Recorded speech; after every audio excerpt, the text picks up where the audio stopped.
ክፍል 8 የእንባ ቀብድ። በታላቁ አሜሪካ በግዙፍ ሰማይ ጠቀስ ህንጻዎች ስር ሳልፍ በውብ መናፈሻዋ ራስጌና ግርጌ ስመላለስ ሰፋፊ መንገዶችና እንኳን በእግር ሄደውባቸው በአይን አይተው በማያካልሏቸው ትላልቅ የገበያ አዳራሾች መሃል ወዲህ ወዲያ ስል ነፍሴ መደበቂያ የሚሆን አንድ ሽርኩቻ ፍለጋ ትራወጣለች። አፍንጫዬ ሁል ጊዜ ኢትዮጵያ የሚሸት አየር፣ ኢትዮጵያዊ የሚሸት ሰው ፍለጋ ይቀሰራል። በርገርና ፒዛ ቤት ገብቼ የዶሮ ወጥ ሽታ አነፈንፋለሁ። እግሬ የአሜሪካን ምድር ከረገጠበት ቀን ጀምሮ እየተነፈስኩ እታፈናለሁ፣ እያወራሁ እታፈናለሁ። ናፍቆት አይደለም፣ አለመመቸትም አይደለም። ኢትዮጵያዊነት ከምስኪን ነፍስ ውስጥ የታሰረ ግዙፍ መንፈስ ነው። ይህ መንፈስ አሜሪካ ይጠባዋል፣ ዓለም ይጠባዋል። ለአንድ ኢትዮጵያዊ እንደ ጫማ እንደ ልብስ ተለክታ የተሰራች ብቸኛ የመንፈሱ ጓዳ በሚጠበው ዓለም ውስጥ ያለችው ሰፊዋ ኢትዮጵያዊ ብቻ ናት። ሌላው ሁሉ ይጠበኛል። ለዚህም ሳይሆን አይቀርም ባለችኝ ትንሽ ትርፍ ጊዜ ሁሉ ልክ እንደ እናት ማህፀን የምትሞቅ ከቤቴ ወደ 20 ደቂቃ መንገድ የምትርቅ ጠባብ የሀበሻ ሱቅ ውስጥ የማልጠፋው የአብሮ አደጌ የፋሲል ሱቅ ናት። ፋሲል አስማተኛም አረበኛም ይመስለኛል። ሚኒሊክ፣ አሉላ አባ ነጋ፣ በላይ ዘለቀም ይመስለኛል። ሀገሬን ከወራሪ ሰላቶ ማስጣል ብቻ ሳይሆን ተሸክሞ አውጥቶ ነጮች ምድር ያውም መሃል ከተማቸው ላይ በክብር ያስቀመጠ አርበኛ ይመስለኛል። አንድ ሀበሻ አስቆሞ የኢትዮጵያ ኤምባሲ የት ነው ቢለኝ የፋሲልን ሱቅ የምጠቁም እስኪመስለኝ ለእኔ ይቺ ሱቅ በወርድም በቁመትም ትንሽ ኢትዮጵያ ነበረች።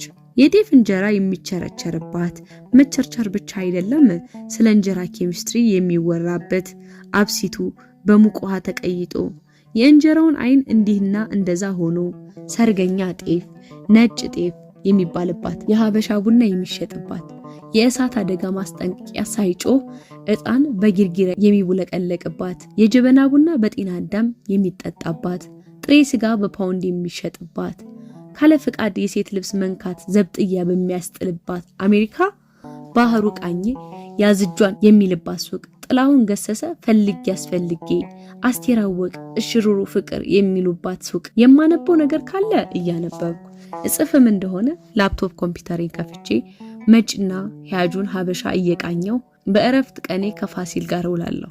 ሀበሻ ይመጣል፣ ዶላር ወደ ሀገሩ ቤት ይልካል። ሀበሻ ይመጣል፣ እንጀራ ይገዛል። ሀበሻ ይመጣል፣ ቡና ይገዛል። ሀበሻ ይመጣል፣ የወጥ ቅመም ይገዛል። ሀበሻ ይመጣል፣ የሚከራይ ቤት ያለው ሰው ይጠይቃል። ሀበሻ ይመጣል፣ ፖለቲካ ያወራል። የአሜሪካ ፓስፖርት ተሸክሞ ሀገሩ አሜሪካ ከሽብርተኛ ጋር እነዚያ መካከለኛው ምስራቅ እየተፋለመችና በሚከፍለው ግብር ያመረተችውን ብዙ ቶን ቦምብ እያራገፈች መሆኑን የሚያሳይ ዜና ፊት ለፊቱ ባለው ቴሌቪዥን እየተላለፈ በወረቀት በተሰናበታት ኢትዮጵያ ውስጥ ሲኖትራክ መኪና ስለገጨው የመንገድ አጥር እየተብሰለሰለ በስሜት ያወራል። ሀበሻ ነዋ። አንዱ ይመጣል፣ ሱቋ ውስጥ የተለጠፈውን የሚኒሊክ ፎቶ እየገላመጠ እንጀራ ገዝቶ ይሄዳል። ሌላው ይመጣል፣ በወዲያ በኩል የተለጠፈውን የመለስ ዜናዊ ፎቶ እየረገመ እንጀራ ገዝቶ ይሄዳል። ሱቋ ውስጥ የሌለ የሀገር መሪ ፎቶ የለም። ጥቁረቱም ከንፈሩም መንግስቱ ኃይለ ማርያም የሚያስንቅ ሀበሻ መጥቶ ይህን ሊንጭጫም ባሪያ ምን ይሁን ብላችሁ ነው የለጠፋችሁት ደግሞ ብሎ 2 ፓውንድ ስጋ አስቆርጦ በላዩ ላይ 10 እንጀራውን አንጠልጥሎ ይሄዳል። ሀበሻ በጤፍ እንጀራ ቀጭን ክር ላይ በሰልፍ የተሰካ የመቁጠሪያ ጠጠር ይመስለኛል። የተለያየ ግን የተሳሰረ ከተማረውና ከፍ ያለ ቦታ ካለው ሀበሻ ጀምሮ እስከ ቀን ሰራተኛውና የታክሲ ሹፌሩ ድረስ ወደ ፋሲል ሱቅ የማይመጣ ሀበሻ የለም። መናኸሪያ ነበረች። ወሬ ሐሜትና ፖለቲካው ይጦፋል። መረጃ ይጎርፋል። የሴራ ትንታኔ እየተነሳ ይጣላል። የእድርና ቁብር ይሰበሰባል። ፋሲል ሱቅ ስቀመጥ ሀገሬን ትቼ የሄድኩ ሳይሆን ሀገሬ ራሷ ውስጧ እንደተቀመጥኩ እንደ አውሮፕላን ይዛኝ በራ እዚያ ያሳረፈችኝ ይመስለኛል። አብረን ያረፍን። እንዲያውም ከሱቋ ስወጣና የፈረንጅ መዓት ወዲያ ወዲህ ስል የተወረርን ነበር የሚመስለኝ። የኑሮን ጎምዛዛ ጣዕም ሀገር ቤት ጣጥየው መጣው ያልኩኔ የህይወትን እውነተኛ ገጽ ያየሁት እንደ መስኮት ሁሉም በጨረፍታ በመታስቃኘው በዚህ ሱቅ ነበር። ደግሞ ምሬቱ እድል ፈገግ ካላለች በስተቀር ምድሩ ወጥመድ ነው። ስጋ እየደለበ ነፍስ አጽሟ የሚቀበርበት ምድር። የሚመጣው ሁሉ የከሸፈ ታሪክ ልብ ውስጥ አለ። የከሸፈ ኳስ ተጫዋች፣ የከሸፈ ሐኪም፣ የከሸፈ ኢንጂነር፣ የከሸፈ ከያኒ፣ የከሸፈ ባለስልጣን፣ የከሸፈች ቆንጆ፣ ሁሉም ነበርኩ የሚለው ትዝታለው። ታዲያ ድፍን ሀበሻ አሜሪካ ላይ ወገቡ እስኪቆረጥ ሰርቶ በሰዓት የሚከፈለው ድርጎ የላቡ ዋጋ ሳይሆን እዛ ሀገር ቤት ትቶት ለመጣው ለከሸፈ ትላንቱ የሚከፈል ካሳ ይመስለኛል። አንድ ቀን አንድ መላጣ ሰውዬ መጣ። እድሜው 50ዎቹን ያለፈ ቢበዛ 4 ዓመት የሚሆነው በምቾት ብዛት የተላጠ ብርቱካን የመሰለ ሕፃን ልጅ አቅፏል። ያስታውቃል። ያቀፈው ልጅ ከብዶታል። በኋላ ሰውየው ራሱ ልጄ ነው አለ እንጂ የልጅ ልጁ ነበር የመሰለኝ። ሰውየው ከፋሲል ጋር የቆየ ትውውቅ ስለነበራቸው አረፍ ብሎ ወሬ ጀመረ። ያማርራል፣ ክፉኛ ያማርራል። በከንቱ የተበላ እድሜውን ከቡናና ከቅመማ ቅመም ጋር ተደራድሮ ያገኘው ይመስላል። አይኖቹ የሱቋ መደርደሪያ ላይ የተንከራተቱ ያማርራል። የተኮሳተረ ጠይም ፊቱ ለካ ፊቱ ላይ እርካታ ያጣ ህይወቱ ከነሙሉ ስርዓተ ነጥቡ ተጽፎ ይነበባል። ከመደርደሪያው ኋላ ከተቀበሩት ድምጽ ማጉያዎች ኮለል ያለ የጥላውን ዘፈን ይፈሳል። ሰውየው ፊቱን ከስክሶና ወዲያ ወዲ የሚል ልጁ ላይ አይኑን ተክሎ ዘፈኑን እንደሙሾ ያደምጣል። በየመሃሉ ምን የዛሬ ዘፋኞች እያለ የዘመኑን ዘፋኞች ያማራል። ድንገት ወደኔ ዞሮ አዲስ ነህ አለኝ። አመት አለፈኝ። ስራ ጀመርክ ወይስ ክላስ ምናምን እየተማርኩ ነው። የምትማረውን ተምረህ ወደ ሀገር ተመለስ። ይሄ ቆሻሻ ሀገር እንደ ሸንኮራ ላምጦን የሚተፋ እንዳታገባ እንዳትወልድ ወደ ሀገር። ሰውየው ኮስተር ብሎ ነበር የሚያወራው። የመመለሰው ግራ ገብቶኝ ዝም እንዳልኩ እጅን ተመልከት፣ እንደ ሴት ልጅ የለሰለሰ ቆንጆች። እርግጠኛ ነኝ ከስክሪፕቶ ውጭ ምንም ጨብጦ አያውቅም። እኔም ስመጣ እንዳንተ ነበር እጄ። ለማስታወሻ ፎቶ አለኝ፣ ተመልከት አሁን አለና እጁን ዘረጋ። የተፍረከረከ የደና አርሶ አደር እጅ ይመስላል። የማንንም ሽንት ቤትና ወለል የፈገፈኩበት ነው። እንኳን ለስላሴው አሻራው ጠፍቷል። አሁን የአሜሪካ ውስጥ የሚኖር ሰው እጅ ይመስላል ብሎ የራሱን እጅ ያገለባበጠ ተመለከተና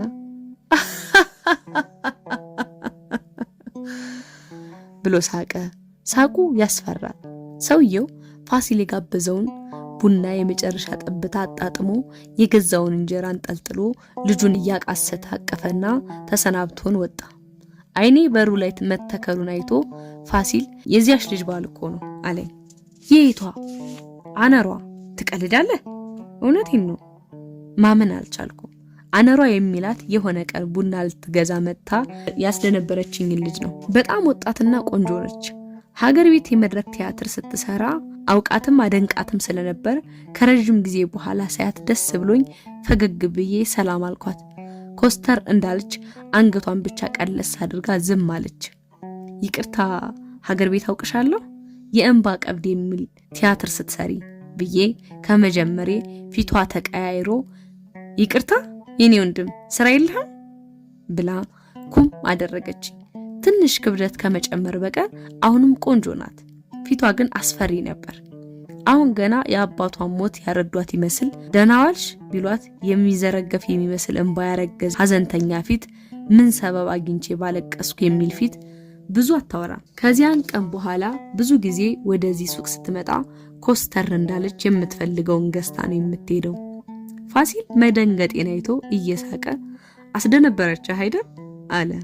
ምን ሆና ነው እንደዚህ አነል የሆነችው? በእናት ምስኪን ልጅ ነች። ባሏ ከቅርብ ጊዜ ወዲህ ታክሲ ምናምን ነበር የሚሰራው። በሆነ አክሲደንት እንዳይሰራ ታግዷል። አሁን እሷ ነች እየሰራች ቤተሰብ የምታስተዳድረው። አስበኸዋል? አዲስ አበባ መሬት አይንካኝ የምትል በህዝብ ጭብጨባና ናቆት ታጅባ ይኖረች ልጅ እዚህ ሞት የረሳችው እንደ ድንጋይ የሚከብዱ ባልቴቶችን ስታነሳና ስታስተኛ መዋል ምን ያህል ከባድ እንደሆነ። ከስራው በላይ የሚጎዳው ግን ከሀገር ቤት ይዘውት የሚመጡት አጉል ተስፋ ነው። መቼም በእድሜ አባቷ የሚሆን ሰው ያፍቅራት ታገባ። የፈረደባት አሜሪካ ለመምጣት ያገኙትን ያገባሉ። በቃ የማታፈቅረውን ስታገባ ምንጊዜም ውስጥ ተቀብሮ የሚያሰቃይህ ረግጠው የወጣው ፍቅር ይኖር ይሆናል። ስቃዩ ቀላል አይደለም። የማታፈቅረውን ሰው አግብታ በምድር ላይ ይኖራል ብላ እንኳን አስበው የማታውቀውን ከባድ ስራ በቀን 10 ሰዓት እየሰራች አሜሪካ አለ የተባለው ነገር ሁሉ አረፋ ሲሆን ህመሙ ቀላል አይደለም። መፍረድ አይቻልም። በዚያ ላይ 2 ልጆች አሏት። እዚህ ሀገር ልጅ ማሳደግ ኢትዮጵያ 2 ስራ ከመስራት እኩል ነው። ራሷን እንኳን መጠበቂያ ሰዓት የላትም። አንዳንዴ ሰላም ሆና ስታወራ ግን እንዴት ጥሩ ልጅ መሰለች። ከዚህ ሁሉ ሀገር ሰላም ከሆነ እዛው ቢሰሩስ? እንዲህ ብር ከማያስታምመው የእድሜ ልክ ድብርት ተሸክሞ ከመኖር አልኩ። ሰው ከሀገሩ የሚሰደደው ሰላም ስላጣ ብቻ ይመስላል? ሀገሩ በጦርነት እየታመሰ ምድሩን የሚገለባብጠው ቦምብ እየወረደብህ ሀገሬን የሙጥኝ ልትል ትችላለህ? ምክንያቱም ከምትወዳቸው ሰዎች ላለመለየት። የአምባገነንነት መንግስት እርግጫ ችለ እስርና እንግልቱን ተቋቁመ ከነጠባሳ ምድር ላይ መኖር ትችል ይሆናል? አየህ፣ ሰውን ከሀገሩ የሚያሰድደው ጦርነትና አምባገነንነት ስርዓት ብቻ አይደለም። ድህነት ያስጨነቀው የእናት ፊት፣ ረሃብና መታረዝ ያጎሳቆላቸው ወንድሞችና እህቶች ፊት ባይናገሩትም ድረስልን ሲሉ ሻንጣህን ይዘህ እንድትሰደድ ያስገድዳል። አይተህ የማትጠግበው የእናት ፊት ከአምባገነንነት ስርዓት በላይ አስጨንቆ ወደ ስደት ሊገፋህ ይችላል። ሂድና አርዳኝ የሚል ጎስቋላ ፊት ላይ እንባ እየጎረፈ በአንደበቷ አትሂድብኝ የምትልህ እናትህ ወደ ስደት ትገፋለች። አብሮ የሚበላ አብሮ የሚጠጣ የምትለው ጎረቤት በተራ የአውደ ዓመት ድግስ ፍክክር፣ በተራ የልብስና ጫማ ውድድር ወደ ስደት ሊገፋ ይችላል። ህፃናት፣ ወንድም እህቶች፣ ጎረቤት የበዓል በግ ሲታረድ አይተው ተሰማቸው ብለህ ነፍስ ወደምታረድበት ምድር ልትኮበልል ትችላለች። ፋሲል ክርር ባለ ፊቱ መራር የራሱን ስደት ያስታወሰ ብሶቱን ዘረገፈው። የ2ኛ ዓመት የሕክምና ተማሪ ያለ ነበር አቋርጦ ወደ አሜሪካ የመጣው። ልጅቱ ልክ ፋሲል እንዳለው ቆይታ ያው መንገድ ላይ አውቶቡስ ጠብቅ አዲስ ቶዮታ ሃይላንደር መኪናዋን ድንገት እፊት ያቆማ ግባ ላድርስህ አለችኝ። ገባው። በቀጥታ ይቅርታ ባለፈው ትንሽ ባለጌ ሆንኩ፣ ልክ አልነበርኩም። ስራ ቦታ አለመግባባት ምናምን ስለነበር እንደተበሳጨው ፊት ለፊት ያግኝቼ ጮኩብህ፣ ሶሪ። ፈገግ አለች። ፈገግታዋ ያምራል። ምንም አይደል፣ አዲስ ነው መሰል። አዎ ብዙ አልቆየሁም። እንኳን ደህና መጣ። አሜሪካ ከተማርክ ከጠነከርክ ቆንጆ ሀገር ነች አለች። አመስግኜ እቤቴ በር ላይ ወረድኩ። መኪናውን የሚያስፈራራ ፍጥነት አዙራ እንደብ ተፈተለከች። እዛ የብዙ ኢትዮጵያውያን ህልም የሆነ ዘመናዊ መኪና ውስጥ የከሸፈ ህልም ነበር። አብርሽ፣ አቤት ዶክተር። ሁነኛ ቁመቷ ዘለግ ያለ ቆንጆ ለሚስትነት የምትሆን ልጅ እግር ሴት አታውቅም? ልታገባ አሰብክ እንዴ ዶክተር? አዎ፣ ብቸኝነት በቃኝ። ከሀገር ቤት አንዲት ቆንጆ የጨዋ ሴት አግብቼ እርፍ ብዬ መኖር ነው የምፈልገው። ትክ ብያየሁት። ከ30 ዓመት በላይ አሜሪካ ኖሯል። ብዙ ከመቆየት ብዛት አሜሪካን ያገኛት እሱ ነው የሚመስለኝ። በኢአፓ ጊዜ አሲምባ ወደሚባል ቦታ ዘምቶ ጓደኞቹ ሲደመሰሱ እሱ ተርፎ አሜሪካ የገባ ሰው ነው። ከዚያ በኋላ ፖለቲካ የሚባል ነገር እርግፍ አድርጎ ትቶ ፊቱን ወደ ትምህርት አዞረ። አንዳንዴ ግን እያገረሸበት ፖለቲካ ማውራት ሲጀምር ማቆሚያ የለውም። እዛው ፋሲል ሱቅ ጓደኞቹ ጋር ሲመጣ ነው የተዋወቅ ነው። ጥሩ ሰው ነው። ጨዋታና ሳቅ ይወዳል። ስለፈታት ሚስቱ ማውራት ከጀመረ ጥርስ አያስከድንም። እሱ እንደሚለው ከሆነ ሚስቱ ቀናተኛ ነበረች። ተሳስቼ በቲቪ አንዲት ቀጭን ሴት ካደነኩ ጧት ተነስታ መሮጥ ትጀምራለች። አንዳንዴ በልህ ረጅም ርቀት ሩጫ መመለስ ስለማትችል ደውላ ናና ወደ ቤት መልሰኝ ትላለች ይላል እየሳቀ። ሰው እንዴት መመለስ ወደማይችልበት ርቀት ይሮጣል? ታዲያ ስለ ፖለቲካ ሲያወራ በብስጭት ወደ እኔ እየተመለከተ ፖለቲካ ሸርሙጣ ነው። ተመልከት፣ ከንጉሱ ጀምሮ የፖለቲካ እሳት ድሃውን እንጂ ከፍተኛ ደረጃ ላይ ያሉ መሪዎችን አቃጥሎ ያውቅ። ካላመንክ አንድ ባንድ እያነሳን እንጫወት። እዚህ ሀገር ተምሮና ተንደላቆ የሚኖረው ብዙሃኑ ግባ በለው ሲል የኖረ ነው። መንግስቱ ኃይለ ማርያም ያንን ሁሉ የደሃ ልጅ ማግዶ እሱ ዛሬ የት ነው? ዚምባብዌ ተንደላቆ ይኖራል። የኦነግ መሪዎችን ተመልከት፣ ወያኔዎችን ተመልከት። ምን ሆኑ? ኢትዮጵያ ውስጥ በሁሉም እርስ በርስ ጦርነት ወጣቱ ነው የሚማገደው። ምስኪን ወጣቶች በፕሮፓጋንዳ ያበደ አለማስተዋል ነው። ወጣት አልዋጋም ካለ መሪዎች ሲጨባበጡ ነው የምታገኛቸው። እንድች ብለው ስንጥራ ያነሱ። ምድረ ደም መጣጭ ስንት ጓደኞቼን በረሃ ላይ ቀሩ። ስንት ጂኒየሶች። እንኳን ጦርነቱ የፖለቲካ ወሬው ያደነዝዛል። ከዚህ ከበከተ እንቶፎንቶ ራቅ። ተማር፣ አሁንም ተማር። ማንም ማህይ መተኮስ ይችላል። መግደል ጀብዱ አይደለም። ጅብም ሰው ይገላል። ታይፎይድም ወባም ሰው ይገላሉ። ዓላማ የሌለው ሞት ሀገር ሸርፎ ከመሸጥ እኩል ነው። ለምንድን ነው የምትሞተው? ለምንድን ነው ወጣት የሚሞተው? ቢታረድ እንደሚነዳ በሬ የማይረባ ተስፋና ጥቅማ ጥቅም እንደ እርግብ ሳር እየሸተቱ ወጣቱን ወደ ቄራ ይወስዱታል። ወጣቱም ብልጥ የሆነ ከሌላው የተለየ የገባው የረቀቀ የመጠቅ አድርጎ ራሱን ያያል። ሲስተሙ ነው እንደዚህ የሚያደርግህ።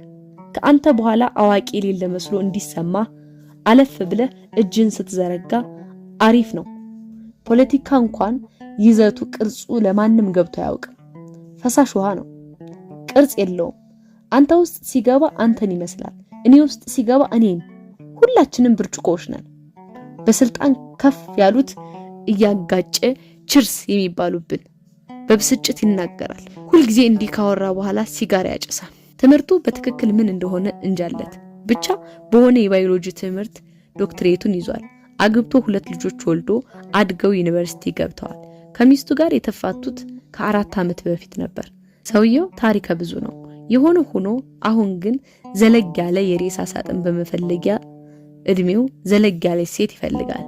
ያውም ቆንጆ፣ ያውም ጨዋ፣ ያውም ጅግር። መቼም ደግ ኑሮ ይዞት እንጂ እድሜው 60 ሳይሻገር አይቀርም። ታዲያ በዚህ ሰሞን ትልቅ መነጽሩን ይሰካና ፌስቡክና ኢንስታግራም ላይ ሴት ሲያስስ ይውላል። አንድ የተረዳሁት ነገር አሜሪካ ያሉ አንዳንድ ወንዶች በተለይ ትንሽ ጥሩ ስራና ገንዘብ ቢጤ ካላቸው ድፍን የኢትዮጵያ ሴት አሜሪካ ያለ ወንድ ላግባሽ ካላት ትዳር ቢኖራት እንኳን ጣጥሎ የምትመጣ ይመስላቸዋል። ልከራከር ሞክሬ ነበር። ገና አዲስ ነህ ዝም በል ተባልኩ። ትዕቢት ያጠየመው በራስ መተማመናቸው የሚገርም አይነት ነው። እናም የዶክተር ጓደኞች በእርሱ እድሜ የሚሆኑ በየሳምንቱ ቅዳሜ ከሰዓት ቁርጥ ሊበሉና ሊያወሩ ወደ ሱቋ ጎራ ሲሉ ልክ እንደ ምግብ ቤት ሜኑ ኮራ ብለው በየስልኮቻቸው ሴት ይመርጣሉ። ቀፋፊ አስተያየት ሲሰጡ በግርም ትመለከታለሁ። ይቺ ጥሩ ናት ዶክተር ይላል አንዱ ፌስቡክ ላይ አንዷን ፎቶ እያሳየ። አይ ዛላዋ ከባድ ነው፣ የግድ ይዘው ነው እንጂ አንድ ስትወልድ ዝርግፍግፍ ውድቅድቅ ነው የምትለው። ይቺኛይቱስ? አይ ይቺ ስራዋ ፎቶ መለጠፍ ብቻ ነው፣ እንደ ጉሊት ፌስቡክ ላይ ተሰጥታ የምትውል ላግባ እንዴ ደግሞ? እሺ ይቺ ምን ይወጣላታል? አፈር ሰውን ተመልከታት። ባላገባ ኑሮ አለቃትም ነበር። ይቺ እስቲ ከኋላዋ የሚያሳይ ፎቶ ካላት ዋው ቢዩቲፉል። እስቲ ይቺ እስቲ እጇን ጠጋ አድርገው እስቲ ግሯ ፓ ልቅም ያለች እንዲህ ያለችውን ነው ያልኩ። የሳቀችበት ፎቶ የለም፣ ዋናው ፊት ነው። ከፍትፍቱ ፊቱ አቤት ጥርስ፣ አቤት ውበት። ምኑን ብትበላው ነው ባክ? ይሄ ጤፍ እኮ ታምሩ ብዙ ነው። እኔ እኮ የሚገርመኝ ኢትዮጵያ 13 ወር ሙሉ ፀሐይና አቧራ ሲከካቸው እየከረመ እንዴት ነው ቆዳቸው እንዲህ የሚጠራው? ደግሞ ቅላቷ ማን ነው ስሟ? ፊደላዊት። ስሟ ራሱ ማማሩ። እሷ ራሱ የእግዚአብሔር የእጅ ጽሑፍ አይደል እንዴ የምትመስለው? ስሟ አፍ ላይ መጣፈጡ። ምራቁን ዋጠ ዶክተር። ትንሽ ስልኩን እየጎረጎረ ቆየና አይ አለ። ምን ነው? ተይዛለች። ኢን ሪሌሽንሺፕ ይላል ስታተሷ። ወንዱ መች ተኝቶ ያድራል? ይችን ለኛ ተዋት፣ ዝም ብለህ ጻፈላት። በአፋቸው እየተንጫጩ አበረታቱት። ዶክተር ጻፈላት። 1 2 3 ቀን መለሰች። መልሰው ጻፈላት። 4 5 መለሰችለት። የጻፈውን ጮክ ብሎ ያነብልናል። የመለሰችውንም እንደዛው። በግልጽ ፎቶዎችሽን አይቺ ደስ ስላለኝ መታወቅ ፈለኩ። ፎቶዎችሽን አይቺ ደስ ስላለኝ መታወቅ ፈለኩ። ብችልና ስልክሽን ብትሰጪኝ ደውዬ ብናወራ ደስ ይለኛል ብሎ ጻፈላት። ስልኳን ትልካለች። አትልክም። ውርርዱ ቀጠለ። ጭራሽ ከየዋሌታቸው የመዘዙትን የውርርድ ገንዘብ እኔው ያዡኝ ያረፍኩ። ትንሽ ውስጤን ጸጸተኝ። አንዲት ነገር ዓለሙን የማታውቅ በአዲስ አበባ ብልጣብልጥነት የህይወት ማስለጫ የምታቋርጥ የመሰላት ምስኪን የሀገሬ ቆንጆ ላይ እጣ ሲጣጣሉ ማስጣሉ ቢቀር የውርድ ገንዘብ ያዥ መሆኔ የውስጤን እንደ አንድ ነገር ሲያቃጥለው ይሰማኛል። የወጋሪዎቹን ልብስ ጠባቂ ሆንኩ። 7 8 9 ስልኳ አላከችለት። የውርዱ ገንዘብ ጥሬ ስጋ ተቆረጠበት፣ ውስኪ ወረደበት። አብርሃም ና እንጂ ጥሬ ስጋ አልበላም። ማነሽ ጥበሽለት። ያዙ ውስኪ። አልጠጣም። ለስላሳ አምጪለት። 11 12 13 14 ምን እንዳላት እንጃ፣ ምን እንዳወሩ እግዚአብሔር ይወቅ። ዶክተር በደፈናው በቁም ነገር እያወራን ነው አለ። ከዛን ቀን ጀምሮ የዶክተር ጓደኞች ስለ ልጅቱ ሲናገሩ ቆጠብ ማለት እንደጀመሩ ያስተዋልኩት። 15 16 17 18 19 20 ቀናት አለፉ። ገርሞኝ የፊደላዊትን የፌስቡክ አካውንት በአይነ ቁራኛ እከታተላለሁ። ትለጥፈዋለች ይህን ፎቶ። በምኞት የሰከረ ወንድ ከሚያጎርፈው ላይክ መሃል አይኔ ዶክተርን ይፈልጋል። አገኘዋለሁ። ላይክ ያደርጋል። ፈገግታዋ አንዳች የሚነዝር ውበት አለው። 1 ወር 2 ወር አይኔ ነው ወይስ እስከምል የፊደላዊት የፌስቡክ ታተስ ተቀይሮ አረፈው። ሪሌሽንሺፕ የነበረው ወደ ኦፕን ሪሌሽንሺፕ ተቀይሯል። የሽማግሌዎቹ ባህሪ ቁማር ነበር። ተከፈተ። አላልኩም ገና ሲንግል ትሆናለች አለ አንዱ ሽማግሌ። ሌላው ይቀበላል። ሲንግል ምን አላት? ገና ድንግል ትሆናለች። አሜሪካ እኮ ነው ብራዘር። ሳል የቀላቀለ ሽማግሌዎች ሳቅ። ፋሲልን ይችን ልጅ ማስጠንቀቅ አለብኝ አልኩት። አንተ ምን ቤት ነህ? አርፈ ተቀመጥ። ምንም አይሰማም። ይች ልጅ ነገ መታ እንደ አነሯ የስቃይ ህይወት ውስጥ ብትገባስ? እዚህ አንድ ሐሙስ የቀረው ሽማግሌ ጋር ምንድነው የምትሆነው? ለምን ግማሽ ሐሙስ አይቀረው? ሲጀመር ልጅቱ ራሷ ምቀኛን የምትልህ ወር እንኳን ሳይሞላት በሯን ስትከፍት አይገባም እንዴ? አዲስ ነህ? እንዲህ አይነት ነገር ውስጥ ጣልቃ አትግባ። እነዚህ በተንኮል ጥርሳቸውን የነቀሉ ሽማግሌዎች አንዴ ከጠመዱህ ጥሩ አይደለም። ወዲህም ገበያዬን እንዳትዘጋው። ሄደው አንዲት ቃል ቢተነፍሱ ሀበሻ እዚህ ሱቅ ዝር አይልም። ዝም አልኩ። ፊደላዊት ደወለች። ቤቢ ደወለች። ጎበጥ እያለ ወደ ውጭ ይወጣል ዶክተር። አይመለስም። ለሰዓታት ስልክ ላይ ነው። ቀናት ሄዱ፣ ወራት ተከተሉ። 2 3 4 ወር። ምን አገባኝ ብዬ መከታተሌን ትቼ ከርሜ አንድ ቀን ሳላየው የቆየሁትን የፊደላዊትን አካውንት ተመለከትኩ። ጭር ብሏል። የለጠፈቻቸውን ፎቶዎች ሁሉ አንስታቸው ነበር። ምን መጣ ብዬ መመልከቴን ቀጠልኩ። ከረጅም ቀናት መዘናጋት በኋላ ስመለስ ስታተሷ ሲንግል ሆኗል። ደነገጥኩ። ፍቅረኛዋ በአደጋ ሞቶ መሆን አለበት አልኩ ለራሴ። ዝግመተ ለውጥ እንዲህ ፈጥኖ ያውቅ? አዎ ዝግመተ ለውጥ እንዲህ ነበር። ዝንጀሮ መሰል ፍጥረት ቀስ በቀስ ወደ ሰው ተቀየረ ያሉን መሆን አለበት። ቀን ከተሰጠው ዝንጀሮም ሰውም ዝንጀሮ መሆን ሳይችል አይቀርም። ሰው የሀገር ልጆች በረሃ አቋርጠው ተሰደዱ ሲባል ከንፈር ይመጣል። እግርማ በረሃን አቋርጦ ካለፈ ሰየው ነው። እንዲህ ልቦቻችን ውስጥ ያቆጠቆጠውን ሰውነት፣ ፍቅር፣ እውነት ጨፍጭፈን ዘላለም የማንሻገረውን በረሃ ልባችን ውስጥ ከመፍጠር የባሰ ከንፈር የሚያስመጥጥ ምን ሰቆቃለ? አንድ ምሽት ድንገት ዶክተር ደወለና ወደ ሀገር ቤት የምትልከው ቀለል ያለ ነገር ካለ ነገ ይዘና መሄዴ ነው አለኝ። የት? ሀገሬ ነዋ። ጉዳይ አለኝ። አልጠየቅኩም። ጉዳዩ እንዲሁ ይገባኛል። ቀናት ተቆጠሩ። ዶክተር ወደ ኢትዮጵያ ከሄደ ከ20 ቀናት በኋላ የፊደላዊትን የፌስቡክ አካውንት ተመለከትኩ። ሰው ዝም ብሎ እግዚአብሔርን ተስፋ ቢያደርግ መልካም ነው ከሚል ጥቅስ ጋር ረጅም ቬሎ ለብሳ ብቻዋን የተነሳችው የሚያምር ፎቶ ተለጥፏል። ቬሎዋን ሳይ ያንን ትኩስ ሰውነት በበረዶ ያጀሉት አይነት ሰውነቴ ቅዝቅዝ ሲል ተሰማኝ። እጅግ በጣም ብዙ የእንኳን ደስ ያለሽ አስተያየት ጎርፎላታል። እግዚአብሔር የቅኖች አምላክ ነው፣ ይገባሻል የኔ ቆንጆ፣ የአብርሃም የሳራ። በሳምንቱ ከቤተሰቦቿ ጋር በወርቃማ ጥልፍ ያበደ ጥቁር ካባ ለብሳ በሹርባዋ ላይ ወርቃማ አክሊል ደፍታ የማላውቃትን ንግስተ ሳባ መስላ ለምን እንደሆነ እንጃ እንደዚያ መሰለችኝ። የተነሳችውን የምላሽ ፎቶ ለጠፈች። በጣም ውብ ልጅ ነች። ያንን ውለታ ከ10 በላይ የሚሆኑ ተደጋጋሚ ሰርግ ፎቶዎቿን ለጠፈች። መንፈስ ያገባች ይመስል አንዱም ላይ የባሏ ፎቶ የለም። ፋሲል እየሳቀ እና የአንድ ሽማግሌ ፎቶ ባል ብላ ለጥፋ ሀበሻ ለብር ነው ለቪዛ ነው እያለ አዛ ያድርጋት እንዴ? ዋናው መጋባቷ ነው በቃ አለ። ከሰርግ የመጀመሪያው ቀን ጀምሮ የኔ ባሉት ነገር እየታፈረ እንዴት ይኖራል እያልኩ ፎቶዎቿን እመለከታለሁ። አይኔ አንዱ ፎቶዋ ላይ አረፈ። አይኖቿ እንባ ሞልተው በሚያማምሩ ጣቶቿ አፏን አፍና እናትና አባቷ ፊት ለስንብት ቆማለች። ፋሲልን አሳየሁት። ወግ ነው ሲዳሩ ማልቀስ ብሎ እንደሚተረተኝ እርግጠኛ ነበርኩ። ግን እንደዚህ አላለም። ቅሬታውን ሐዘን ባረረበት ፊት የእንባ ቀብድ ብሎ ዝም አለ። የዶክተርን አካውንት ተመለከትኩ።